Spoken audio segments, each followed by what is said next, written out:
অন্তর্বর্তী সরকারের আইন উপদেষ্টা ডক্টর আসিফ নজরুল বলেছেন, দুর্নীতি দমন কমিশন ও বিচার বিভাগ সাবেক প্রধানমন্ত্রী শেখ হাসিনার দাসে পরিণত হয়েছিল। রাজধানীর ডিপ্লোমা ইঞ্জিনিয়ার্স ইনস্টিটিউশনে ট্রান্সপারেন্সি ইন্টারন্যাশনাল বাংলাদেশ আয়োজিত আন্তর্জাতিক দুর্নীতি বিরোধী দিবস উপলক্ষে আলোচনা সভায় আজ সোমবার তিনি কথা বলেন।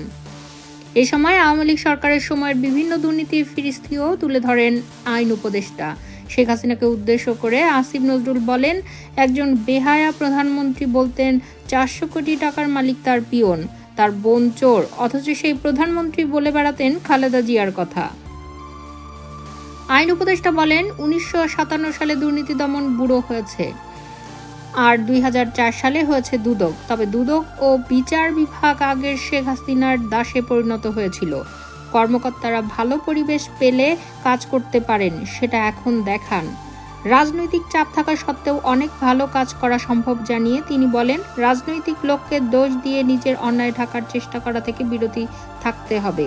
তরুণদের কাছ থেকে শিখে ভালো কাজ করতে হবে। সরকার দ্রুত সময়ের মধ্যে দুদক কমিশন গঠন করবে বলেও এ সময় জানিয়েছেন আইন উপদেষ্টা।